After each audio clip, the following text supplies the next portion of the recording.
Maybe I'm crazy, but William Stephen Belichick is the GOAT of sneakiness.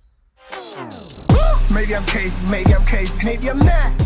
Welcome to the Maybe I'm Crazy podcast. I'm Joy Taylor. Thanks for joining us again this week. Hope you're doing well, staying safe, staying healthy. Emmanuel Acho from Speak For Yourself is going to join us this week. He is the new co-host of Speak For Yourself. He also has a series, Uncomfortable Conversations with a Black Man. We'll ask him about that, as well as his thoughts on Cam Newton and some other NFL news as well. Of course, the whole gang is here. Crazy Gang, Heller, Donnie, and T with the Culture Report BET Awards last night, so we'll have lots to talk about there. But let's get started with Emmanuel Acho.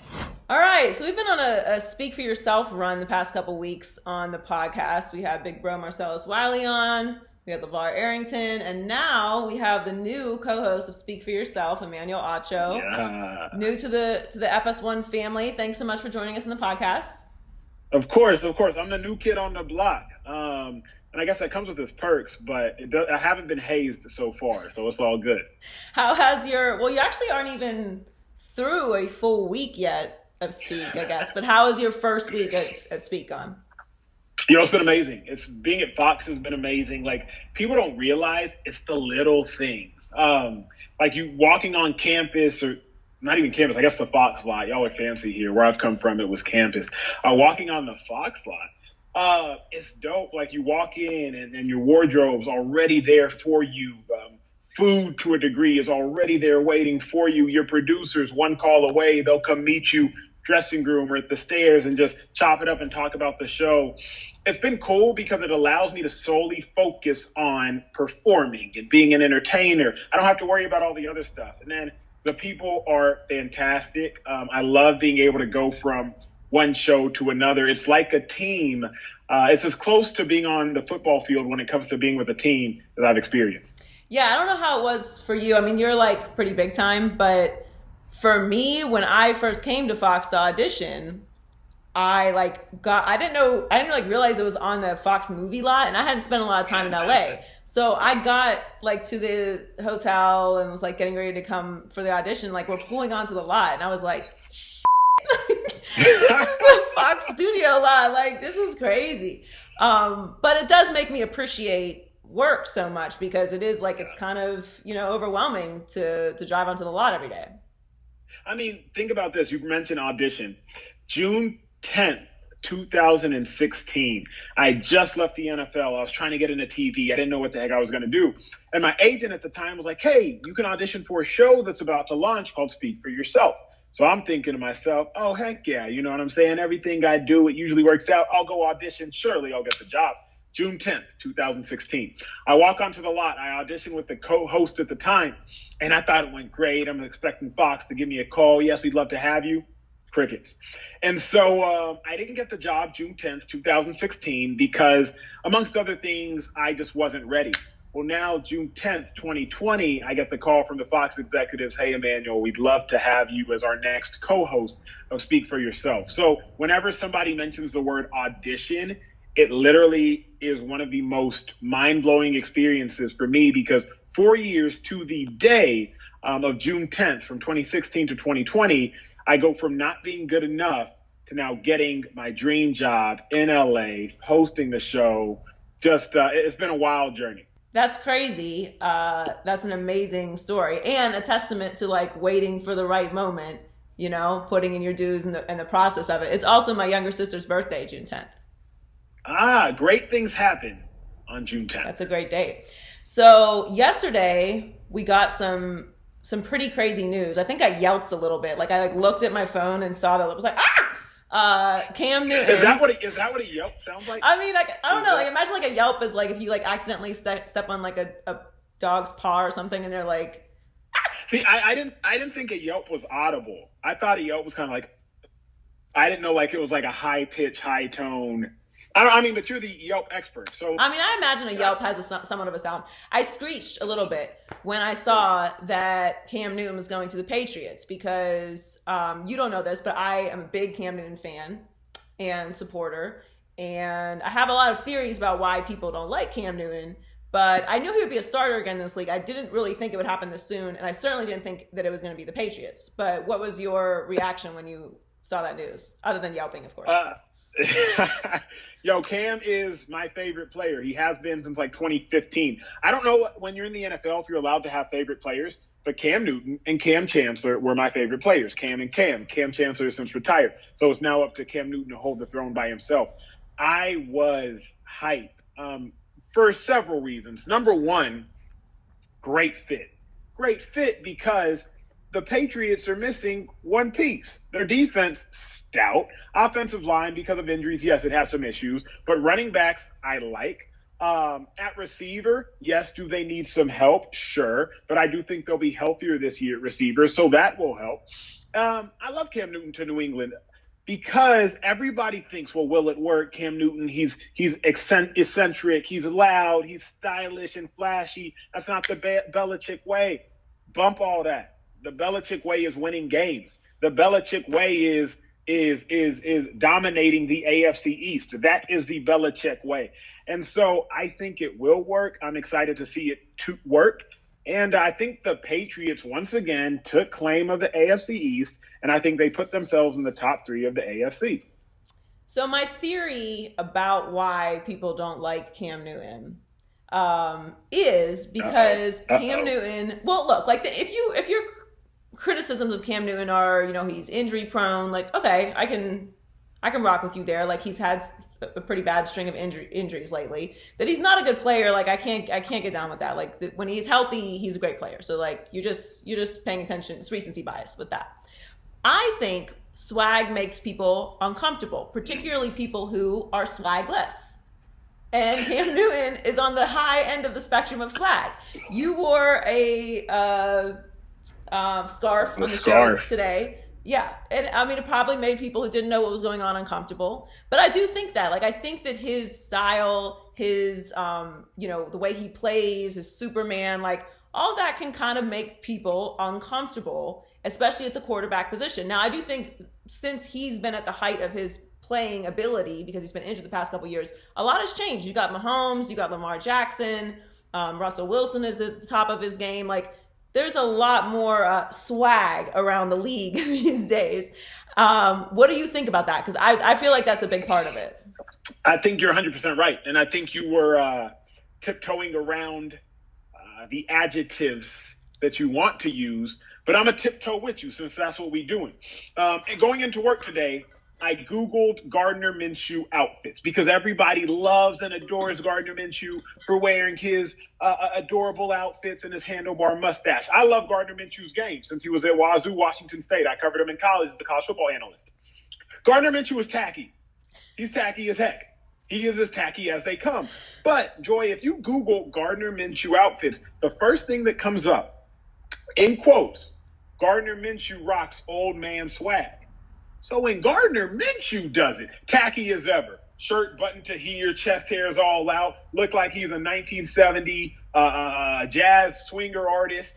When he does it, it's cute and adorable. But when Cam comes out here in his $5,000 suits and his $3,000 scarves, it's a problem. It's a distraction. I personally just don't understand it. My first day on Speak for Yourself, I had to wear, we had to do photo shoots, headshots. I take my cute little headshot. I'm feeling myself in my suit. And what people know about me, I like my suits painted on, like straight up and down. I like them like as tight as can be. I show my little ankle cleavage, etc. I post my picture on my Instagram, and this woman comments, your pants are too tight. They make you look like a midget because of how short they are. I look at her. It's like Orange County stylist with like 500 followers. I'm like, because what is appealing to you is not appealing to me, you think that that is not stylish. But you do not get to define what is stylish because it does not make you comfortable. In the same manner, I think that's how it is for Cam. The majority of those who write about Cam, the majority of those who speak about Cam don't understand Cam. And so all of a sudden, it's not stylish, or he is a nuisance, or he is too outspoken and too flamboyant, when the same Gardner Minshew, who does the exact same thing, is swaggy. Make it make sense. That's all I ask for every day in any conversation, is to make it make sense. I say that a lot because I don't have a lot of time for stuff that doesn't make sense. And yes, we are tiptoeing around what we're really trying to say. And, what's understood doesn't need to be said. So those who understand we're saying get it. That's And if you don't, just, maybe you'll catch up one day. But that is it's a perfect example of it. You're absolutely right. Which is why I think that New England overall cultural fit is kind of a little bit strange, but it's a temporary situation. I think it's going to be really fun to watch. The AFC East part is what upsets me because I grew up in Pittsburgh, so I have some loyalty to the Steelers, even though they're on my nerves lately. And I love the Dolphins, obviously. My brother played for the Dolphins for 13 years. I lived in Miami for 10 years. I love the Dolphins. And, I really felt like this year, in the AFC East, it was the Bills' year. To me, the pressure's on the Bills this season still, but it's not the same circumstances anymore. But it was the Bills' year, and I was really looking forward to like a New England pressure-free season for the Dolphins, and it seems that dream is gone. So, and I like Cam Newton, so I have to find some way to balance like 3 AFC teams. You're torn. It's a nightmare. I don't know what I'm going to do. So the other news that came out with the Patriots yesterday, which got completely glossed over, which was very strategic. I see what you're doing, Bill. They got the punishment for cheating again. I don't really get crazy about the cheating thing. I can't fake outrage about anything. I'm a heart on my sleeve, emotions on my sleeve person. I can't fake it. I'm just not a fake person. I just don't care. I know I'm supposed to care, but I just don't care. And it's mainly because this is what the Patriots do. So it's just going to be a part of their legacy to me that they're cheaters. I feel you. I think the problem is it's a part of their legacy, right? To us who are in it right now in 2020 and who have seen it and, Deflategate and Spygate and all the gates. So they got more gates than the houses in Beverly Hills. I swear.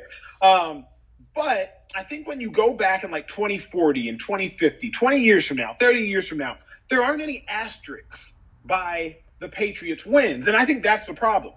Because if you're competing against the Patriots right now, it's yeah, they cheated, but they still got these trophies.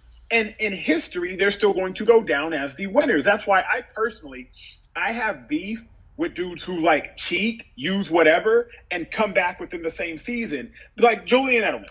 If I'm not mistaken, I think he got suspended for the first 4 games of the season, maybe 2 or 3 years ago, and then either comes back and maybe he's Super Bowl MVP or something I don't think I'm making this up, but something along those lines. Or at least the Patriots had won the Super Bowl, went to the Super Bowl like they always do. And I'm just that's not fair to me. To me as an athlete, and I know I only played 4 years because I had other higher ambitions personally, but to me it's just not fair because you got players, organizations that will reap the rewards, but history, it's not like it's going to revoke anything they've won. Now, would the Patriots have still accomplished what they've accomplished over the last 2 decades? Sure, right? I'm not going to sit here and act like the Patriots only won all their chips because they cheated. Tom Brady's only hell no. They still would have been great. But to me, as a former athlete, I am a little dang, they did get a leg up. So I hear you, and I don't know if I agree with the history part. In a lot of ways, history sometimes doesn't look back on you so kindly. Things that we kind of maybe normalize to us, then 20 years from now, it might be way more serious, the cheating, and they're we'll look back on that legacy that the Patriots had and be yeah, they did kind of do a lot of cheating. To me, I guess the reason why I don't get so angry about it is because I consider myself a realist, and which can sometimes be confused for a pessimist, but I just think everybody cheats, and they cheat more, which is why they get caught more. It's it's a numbers game. So I disagree, but now here's what I adhere to a degree. The quote, "If you ain't cheating, you ain't trying," right? That's a quote that runs rampant throughout sports. But I just don't know if I can get down with that, because now let's take it from the large-scale organizational structure and let's bring it on down to the player structure. There are guys within the NFL that take player-enhancing drugs, right. Performance-enhancing drugs. Excuse me. There are guys. But there are guys that don't. So, sure, do several players take performance-enhancing drugs? Absolutely. But then there are also players who are out there just trying to get it. I can say, again, I only played 4 years, so who the heck am I to talk? But I can say I didn't never take nothing, straight up and down. And then I look at players who I'm close with. I'm reminded, I want to say 2009, Defensive player of the year in the NFL, went to a linebacker, Brian Cushing, played for the Houston Texans. Cushing is a dog, absolute beast. The runner-up was my guy, played at the University of Texas, Brian Arakpo. It turns out Cushing was juicing. Meanwhile, Rack, who wasn't, doesn't get the award that Cushing got while Cushing was juicing. So I just personally, I can't get down with that because I'm like, great, you got an award, a national award that will go down in history for you. Another guy should have got it. You were cheating like hell, but he never gets to reap the benefits of it. Because even if they were to redact the award and take it back from you, it's not like it's about to go to him. So personally, Joy, just like as a high-level competitor, and not even just sports, but like as a high-level competitor of anything, I just can't get down with the playing field if it's not level. For me, it's more about what's the butterfly effect of it, right? Like, I'm not talking about legalizing steroids or anything, although I kind of feel like they should do that for baseball. But the problem is it trickles down, right? Like, if you do it in the pros, you're eventually going to have kids in college doing it because they're trying to make pro, and the standards have been raised so high, unrealistically high, because guys are using PEDs. And then eventually it's going to get down to high school, and you just can't have that. So I agree, but I just also feel like there's an entertainment. Like, it's at the end of the day, while it is high-level competition, sports is also, in the same breath, entertainment. And Fair. So there's like just a lot of gray area that you can get into there. So that being said, a lot is on the line of sports coming back. We're in the middle of a pandemic. You played. If you were playing right now, how comfortable Florida's going crazy. California cases are now rising. Would you feel comfortable coming back to play? I would, but players are kind of, how do we say this? Como se dice, irresponsible. Let's be real. If you were a young athlete in your prime, you already risking so much by playing a game like football. I'm gonna specifically talk about football, right? Like you're risking physical health as far as bones, ligaments, soft tissue injuries. You're risking cognitive health. I studied with a neuroscientist for 3 seasons. I literally had to stop studying with this neurologist because I was getting too worried. So you're already risking injuries and pains and aches that are tremendously scary. So as a player, remember, Joy, you kind of think you're invincible as it is anyway. So personally, I probably wouldn't care. It's not saying it's the wisest thing in the world. I'm not saying that's the most calculated decision in the world. But every time you step on the football field, you're running a risk. You're running a risk every time you go to make a tackle that hey, if you tackle this guy with your head down, you might not get up. And so every time you play the game, you're running a risk. I don't think I would care about COVID, particularly because, let's be real, the hardest thing to digest about COVID, you can't see it. I think that's the hardest thing. It's kind of like concussions.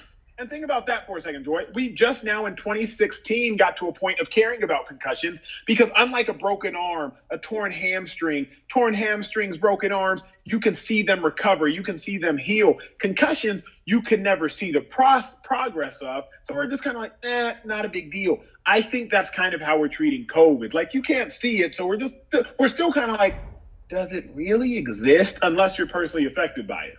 Yeah, and that's why I'm so concerned about the NBA coming back because at least, again, none of us know shit, right? We're not doctors, and the doctors change their minds about everything that's going on because they get new information all the time. Nobody knows anything. But I do know NBA players play in a cloth, okay? And you guys, football players, have helmets on and gloves and all kinds of equipment. And whether that matters or not, it just seems a little bit safer than just being face to face with another man that has a tiny piece of clothing on. So what's going on in the bubble to me is majorly concerning. I have a lot of apprehension about whether that's going to work or not.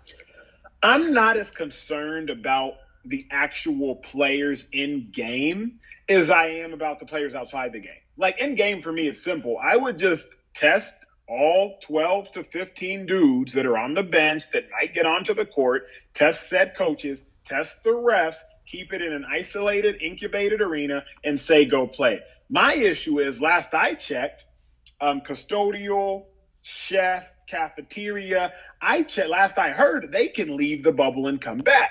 So I'm not as concerned about the 35, 40 players that are important personnel that are going to be there. And I'm really not concerned about in-game. I'm more concerned about like those who can leave and those that come back. That's the only thing that's worrisome to me. Like in-game, very much so easier to control. Outside of that and all the extras, that's where you got them issues. Yeah, it's concerning to me. So thank you so much for stopping by. I really appreciate it. Before we let you go, though, you are, as I mentioned earlier, big time. And you started something that's had a really big impact on a lot of people, really powerful impact on a lot of people, and it's Uncomfortable Conversations with a Black Man. So I know you've answered this question a lot of times, but for those who don't know, where did it come from? I mean, obviously we know, everything that's happening sparked the inspiration from it, but what made you want to do it? Yeah, so Uncomfortable Conversations with a Black Man. It is a show I started 4 weeks ago today, actually. And it's now over 45 million collective views on Instagram, Facebook, YouTube, and Twitter. It's been a whirlwind. It sparked, obviously, because of the tragic murder of George Floyd. And my heart was broken. Like, as a Black man in America, I was like, this is unacceptable. I don't know how to feel. I don't know what to feel. But I'm solution-oriented, Joy. And so I said, I can't just sit here and weep. And I just can't sit here in sorrow. I grew up in an all-white high school. We wore uniform, all-boys school. Like, don't know how I survived it, but I did. And so I'm fully familiar with white culture. But then I played at the University of Texas, and I played in the league. And so I'm fully familiar in Black culture, on top of being a 6'2", 240-pound Black man. And so I said, man, how can I bridge this gap, this division between white people and Black people? And so much of it starts with communication. But the problem is, white and Black people, we truly speak two different languages because we speak two different cultures. And if you ever took a foreign language in middle school, high school, elementary school, you know one thing. In order to be fluent in that foreign language, you got to go study abroad. Well, by living in Dallas, Texas, an uppity, white area, and going to this affluent white school, I studied abroad. I studied amongst my white people, my white friends. And then by playing in the NFL and playing college at Texas, college ball, I studied abroad. And so what I can now do, and by the grace of God have been able to do, is take the pain and the hurt of my Black brothers and sisters, engulf it in grace, and deliver a message to my white brothers and sisters that they can understand. I say it like this. I take the seasoning off the food so my white friends can digest it. And it's been crazy. Like, Jennifer Aniston reached out to me. Reese Witherspoon reached out to me. Ben Stiller reached out to me. Like, so many people who I never thought I would have not only been in contact with, but like had conversations with. Dwayne Wade posted the video. Like, Jada Pinkett Smith, like people who I never thought I would share spaces with, I'm now sharing sentences with. And so it's been encouraging. It's been a blessing, and I'm just glad to be used. Well, it is really powerful. I've seen all of them, and you have episode 4. Because you like Matthew McConaughey, right? You're a big McConaughey fan? I am a big McConaughey fan, but I also was interested in what you were talking about, and I have watched all of them, and you have... And I'm a McConaughey fan because I love True Detective season 1. Everybody knows that.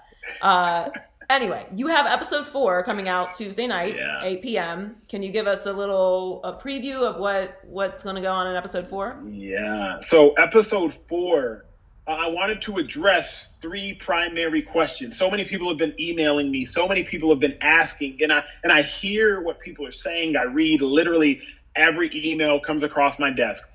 And the concepts of the broken Black family, right? Well, what about all these Black people that grow up in single parent homes? Isn't the absence of the Black father actually the biggest contributor to the lack of Black success?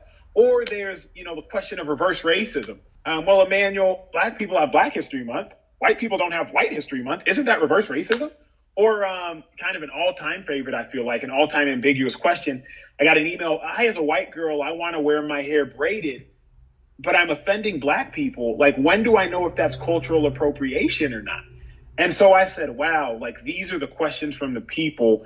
That, amongst other things, is what I answer in the conversation I have in episode 4. And it actually, to me, it's the best episode yet. Looking forward to that. I might actually have a few suggestions, just not questions, obviously, but just, like maybe one time you can get into why it's not okay to touch my hair, I'm just throwing it out I there. could bring you on the show to discuss it. We could do uncomfortable conversations with a black woman.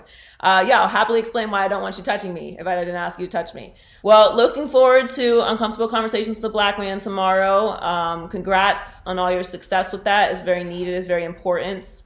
And I'll see you tomorrow on the lot. Congrats on Speak for Yourself. We look forward to seeing you and Marcellus together every day. Do a great job. So thank you for coming on and welcome to the FS1 family. Thank you. I'm going to see you. With it. What? With it. We about to turn up in this bitch. Heller. What's up, Joy? It's been a while. Yeah, missed you. How's everything? Everything is great. What is going on in WIT IT or Quit It this week? Okay, so obviously Cam Newton signed with the Patriots. I'd imagine you covered that with my guy Emmanuel Acho. But that wasn't the only Patriots news that dropped. Billy's boys were fined $1 million plus and lost a third-round pick for filming the lowly Bengals coaching staff last season. You remember Glazer had the scoopage with my guy, Mr. I can delete this for you right now, caught on tape. But I can delete this right here for you. Damage is done, my friend. Between Deflategate, Spygate 1, Spygate 2, and Low Key the Tuck Rule game, Joy, the Patriots will always be remembered as cheaters. WIT IT or quit it. Yeah, I think it's WIT IT. At this point, it's WIT IT. I also talked to Emmanuel about this, but my thoughts on cheating for the most part, which is everybody cheats. Like, it's not that I think that it's right. It's not that I think that it's fair. It's not that I think that you should cheat. I just personally don't like to fake outrage. And it doesn't make me outraged that the Patriots were cheating because I just assume that they always cheat. And at this point, that's just not news to anyone, I think. And overall, the Patriots would still be great even if they didn't cheat, but they do cheat. And I think a lot of teams cheat. I think the Patriots just cheat so much more. A lot more. Yeah, and then it's to be honest with you, it's kind of a numbers game, right? I don't, it's like the Tinder, whatever the one is that you swipe right. You just swipe right on all of them, so it helps your odds. Don't be selective. So you just cheat all the time, and then it helps your odds be better. But then also you're going to get caught, and then you just pay the consequences, which for the Patriots are really minimal. A third round pick is pretty serious, but $1 million, it's whatever. And they always stockpile picks too, so it's not like they're only gonna have 1/3, so it's just what I'm saying. So legacy wise, yes, they will always be cheaters. And I think Bill Belichick is just he's so far removed from caring about it that it's just it's such a part of what they are that he just doesn't even care anymore. And as far as Patriots fans go, look, we all knew they were cheating. Of course they were cheating. It's just accept it. You guys are just cheaters. It's what you do. And it's part of why you're successful. You can't say that it doesn't help you. Otherwise, they wouldn't keep doing it. So obviously it helps you. That's not how it works, really. Right. So it's fine. You guys are still the greatest. You just are not very honest about it. And that is what it is. And you're also way better at cheating than every other team. Because if every other team is cheating, maybe they're getting away with it, but it's not helping them as much. So you figured out a way to make the cheating worthwhile to you. But that is their legacy for sure. Patriot way. It is a Patriot way. And I'm not saying this from a salty space because I have suffered from the Patriots for a very long time. But I've also said this many, many, many, many, many, many, many, many times. I wish the Dolphins would cheat as much as the Patriots do. Okay? They don't. So instead, we suck and you guys win. And the worst about it is that a bunch of the rest of us around the world are whining that you're cheating. Cry me a river, we win. We always win, whatever. I can't fake the outrage about it. And I also feel there's an element of sports, a major element, two pillars of sports are competition and entertainment. And the cheating part definitely helps the entertainment side of it. It helps them on the competition ends because it gives them an advantage. But at the end of the day, them being great is a part of the entertainment side of it, of things. So they kind of all wind together, and there's this weird gray space of what's available and what's actually cheating and what's not cheating. And clearly they're huge cheaters. And that's just what it is. Like, you're huge, massive cheaters. Nobody thought that they weren't cheating when this came out, but like now the league has fined them and they're not even going to fight it. So it's like, yeah, you guys were just cheating.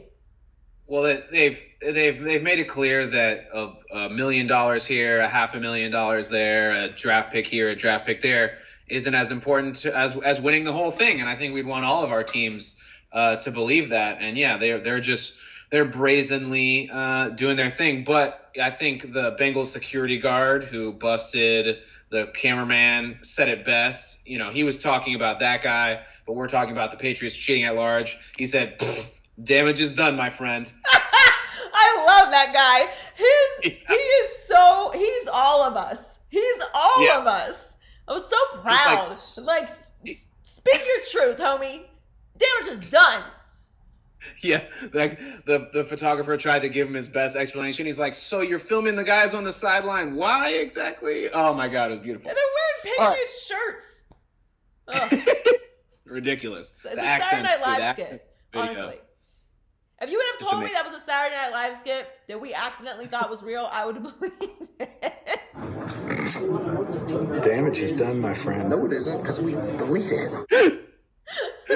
Oh, man. It's a joke. It's a literal. It is. So many things now feel like SNL skits or Onion articles, but they're real. It's our daily lives. Speaking of situations like that, the saying goes, practice the way you play. What if you can't practice, though? According to NFLPA Executive Director DeMaurice Smith, the unofficial team workouts being held by Tom Brady and others around the league are, quote, not in the best interest of public safety. Ignore my air quotes. You can't see them anyway, but ignore that because it's a real quote. Personally, I could see how a player might not want to hear that, but given the pandemic, I understand why Smith said what he said, and I actually took deeper meaning from it. Joy. The players are wrong for publicizing their team workouts during the pandemic. Wit it or quit it. I would say wit it to that. They're not doing anything illegal, right? So this is kind of my policy on like what's happening right now. We went through quarantine, right?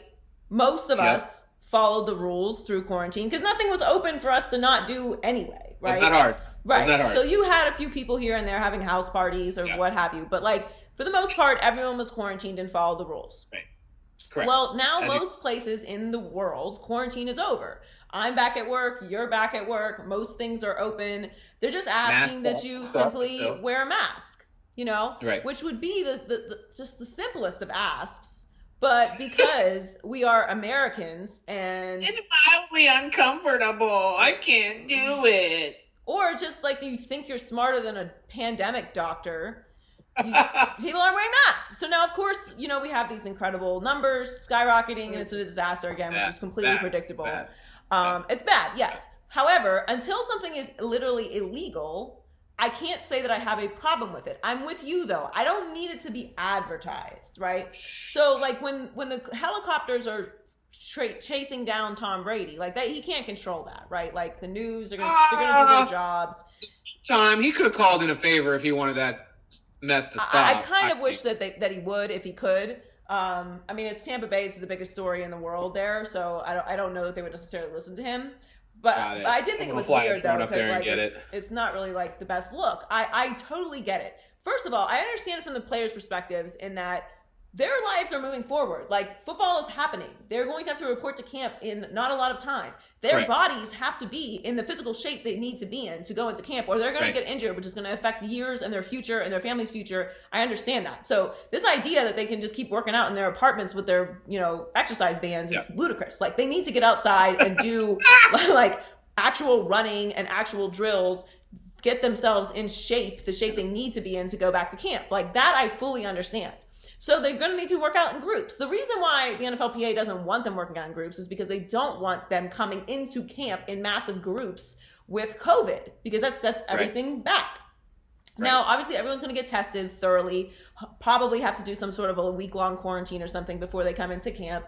For sure. But as at this point right now, I don't have a problem with them practicing. If they were breaking the law or going against what, health officials and like the government was saying to do, then I would say, okay, this is nonsense. Like we're all supposed to be at home.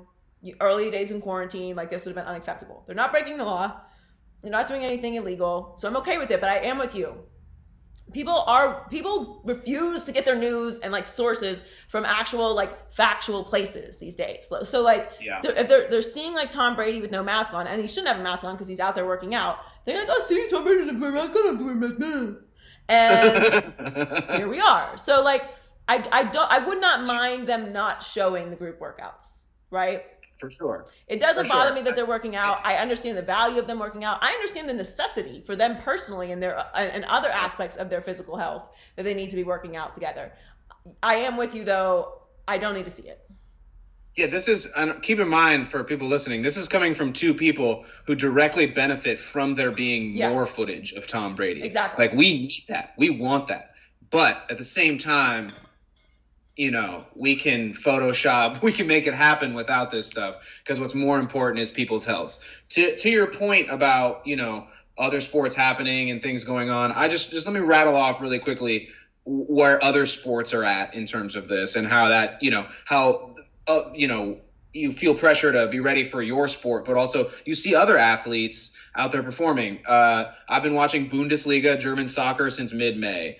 English Premier League returned in mid-June. NASCAR in May. UFC's done 5 fights in Vegas. They did 3 fights in Jacksonville. Now they're going to Fight Island. Like, things are happening. The NWSL kicked off from Salt Lake City over the weekend. The MLB's due to start on July 23rd. The MLS starts in Orlando also on July 8th. And NBA is coming in July. So many things are going to happen. We're going to have so many different ways to suss out how to have sports during the pandemic by the time we get to football. So this is just a early phase conversation that's playing out. And I think, like you and I both understood when Demoris.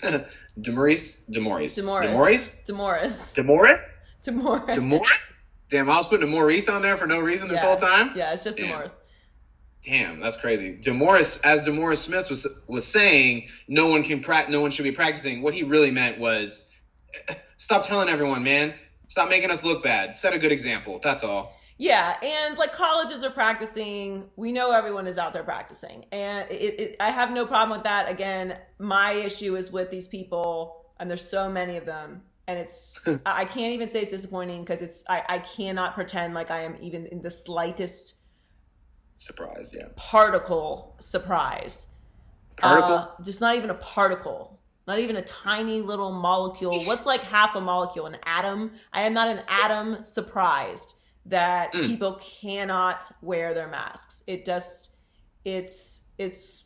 wild. Like, if you're just gonna be inside, like outdoors, cool. Like, stay away from people. Don't have to wear a mask. You're not around other humans, right? Go for a walk. Right. Get some fresh air. Right. Sure.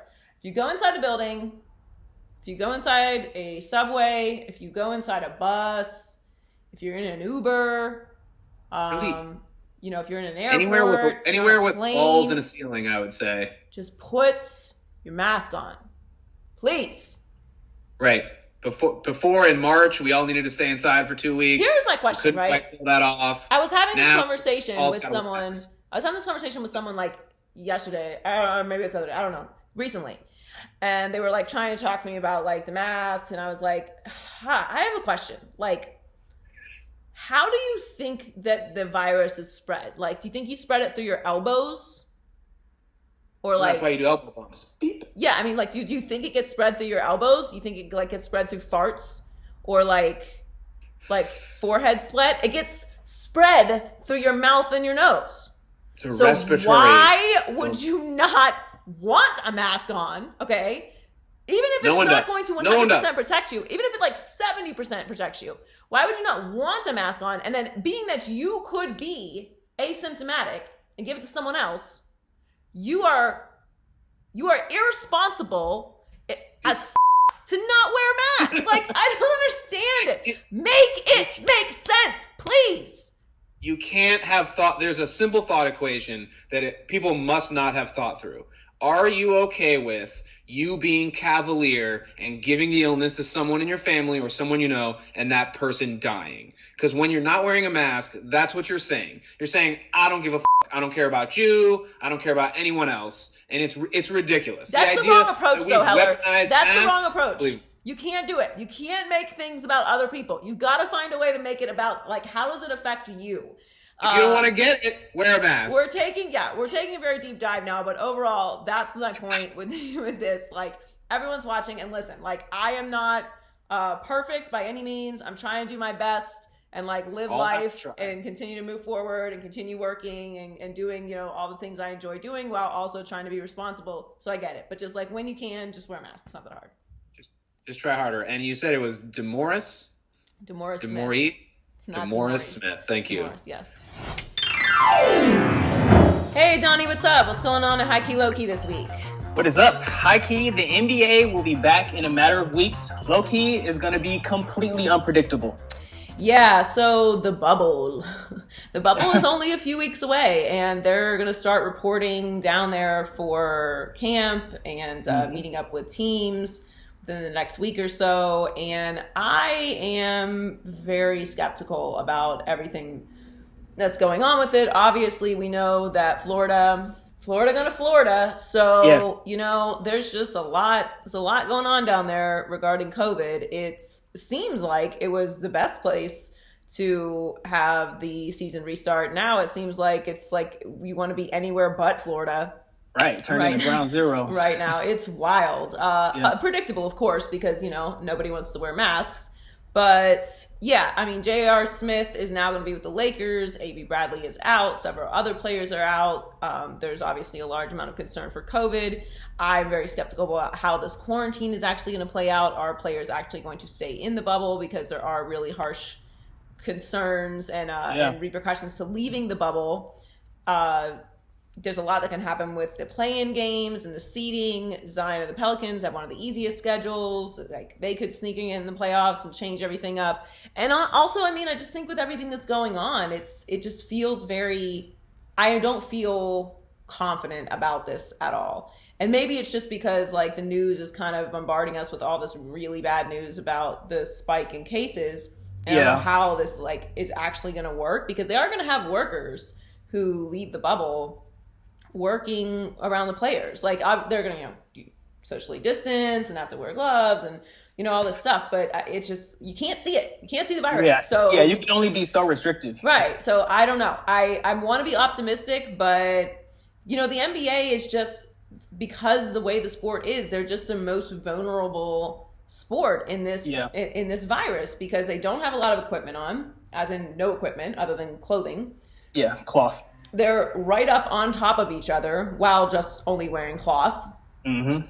There are a lot of players and a lot of staff and coaches, and some of the coaches are older, and just the whole thing is really kind of scary to me. I wanted to be optimistic about it, and I'm hoping that, you know, everyone stays safe and no one gets injured and, you know, no one gets sick. But I have a lot of issues and concerns with it. And also, I feel like, you know, it's going to be impossible to predict what actually what the outcome is going to be, because there are so many factors that go into this crazy bubble world.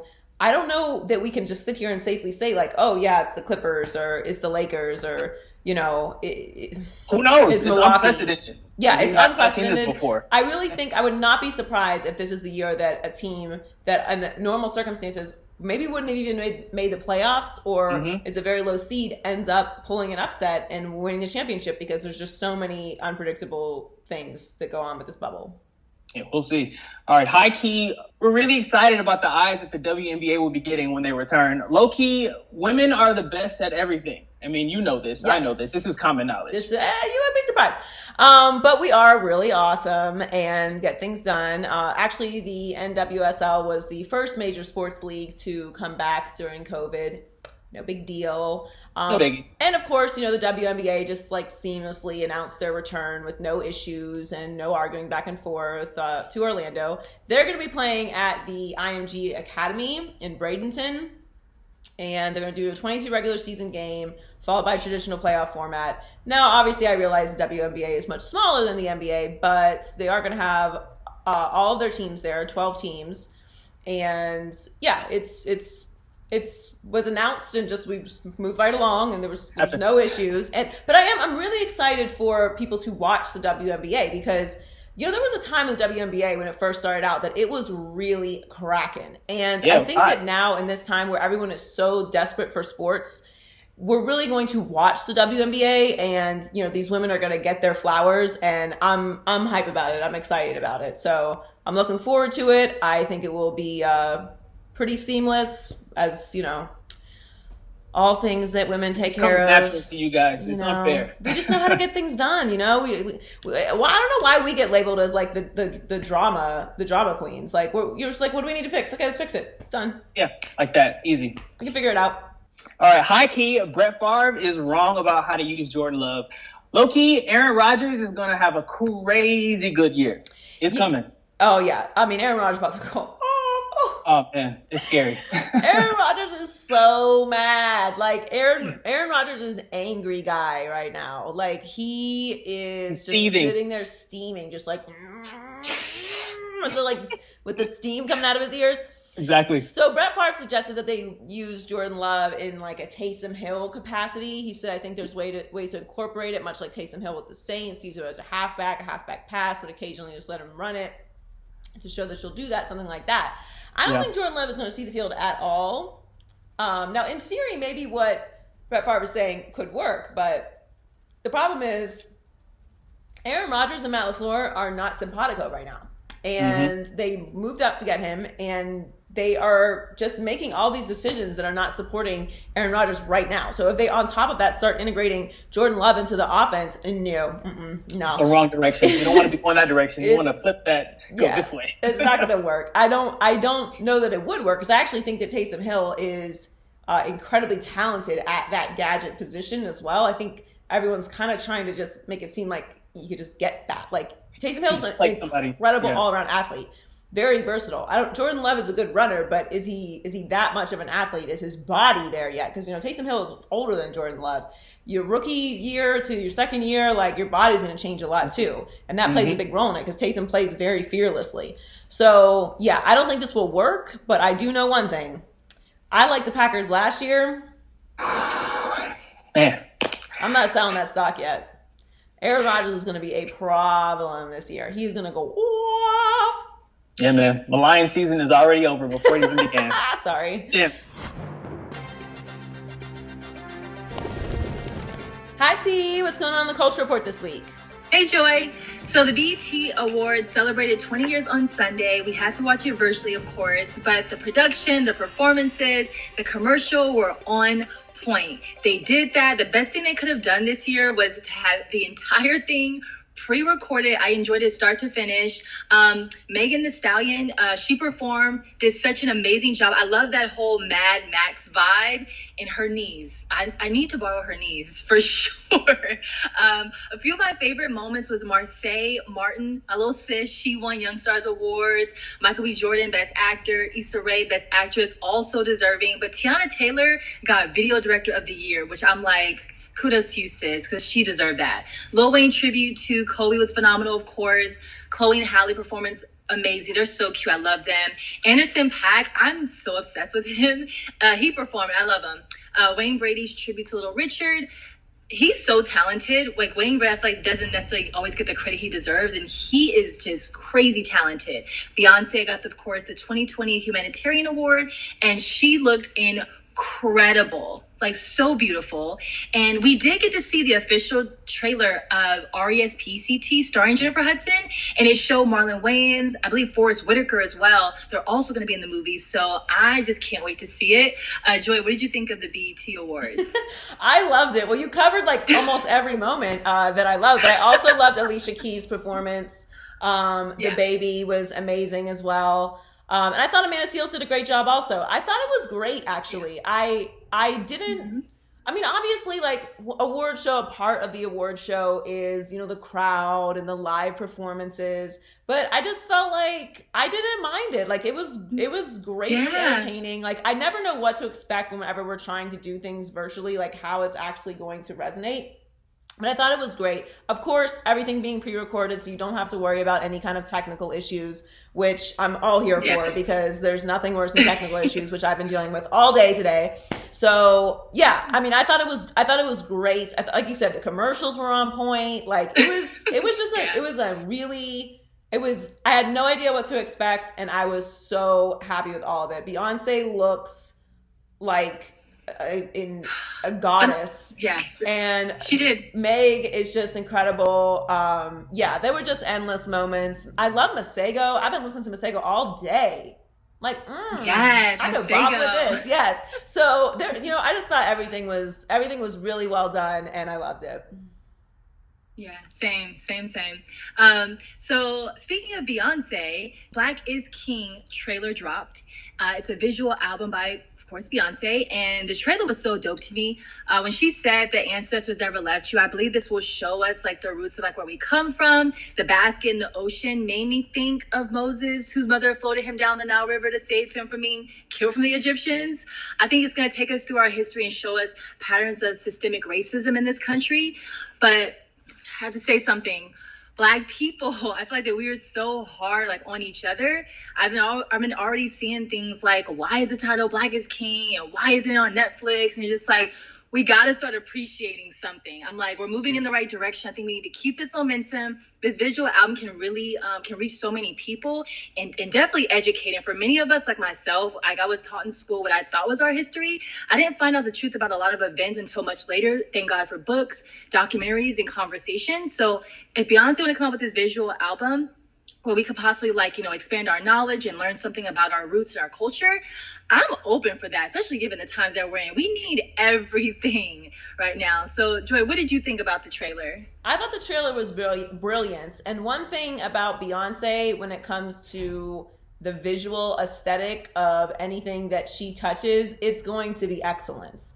Like if you saw the On the Run tour to the visuals that they did at the actual concert were just incredible. Obviously, Lemonade was groundbreaking, and her performance at Coachella is one of the greatest live performances of all time. So she doesn't do anything linear or basic. Like her videos and what she has evolved into as an artist and as a creator are just next level. So this Black is King movie is going to be something that just moves you.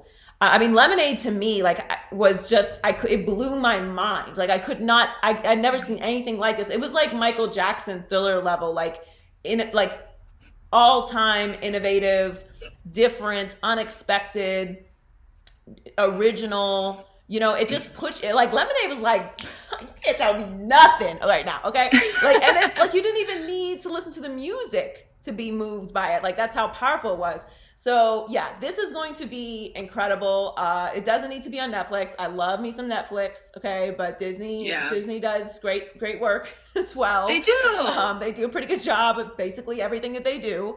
So yeah, right. It's gonna be, where it is irrelevant. You're absolutely right. It's gonna reach a lot of people because Beyonce, for sure, is the undeniable biggest artist in the world. So I can't wait for it. The trailer looked amazing and it's going to be brilliant. It is. We got to wait a month, but I feel like it's going to be worth the wait. Absolutely. All right, so next, Kanye is partnering with Gap for a new Yeezy line. Kanye is about to put Gap back on the map. And this is no shade to them, because I know people still shop at Gap. But whether you like Kanye, his clothes, shoes, or even shop at Gap, this stuff is going to sell. At the end of the day, Kanye is a businessman, and he gets things done. So he's going to take this. He's taking this line directly to the people, so there's that. And apparently he worked at Gap as a teen, so I can imagine this being a full circle moment for him. But nothing will be available until 2021. So look, we got time to save our money. I think the collaboration will be dope. What are your thoughts about this collaboration? I love it. I love things that are accessible to everyone. To be perfectly honest, I am a sneakerhead and I own 0 pairs of Yeezys. And I just don't like them. And I'm not into the Yeezy gear. And I'm a sweatpants t-shirt. Obviously, I'm when I'm chilling, I am not over the top at all. So I think this is great. I think that making things that are affordable and accessible to everyone is impactful. There's no shame in that, or you know, it's not chic or, you know, exclusive. Like, I like things that are accessible to everyone, that people can actually take part in and feel like they're a part of what's going on. So I just don't like the way Yeezys look. That's why I've never purchased them. I'm also not like super huge on spending thousands of dollars on pairs of shoes, even though I am a sneakerhead. I'm just more selective, you know? But anyway, the point is not about me. The Gap store, the Gap collaboration is going to be dope. I like that he's doing it, and it is a cool story. Like, it shows just like how hard work and dedication can bring you full circle to where you start and being on the next level. So I love it. Yeah, I'm excited. I think it's, like I said, it's a dope collaboration for me.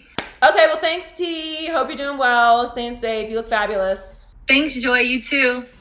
Thanks for joining us this week on the Maybe I'm Crazy podcast. Thank you to Emmanuel Acho for stopping by. Make sure that you subscribe to the podcast on YouTube, Maybe I'm Crazy Podcast. Follow us on all our social media pages. Follow us on all our social media pages at Maybe I'm Crazy Pod. And you can listen to the podcast anywhere you listen to podcasts: Spotify, SoundCloud, iHeartMedia app, Apple Podcasts. Make sure you subscribe on there as well. And we'll catch you next week. Maybe I'm crazy, maybe I'm not.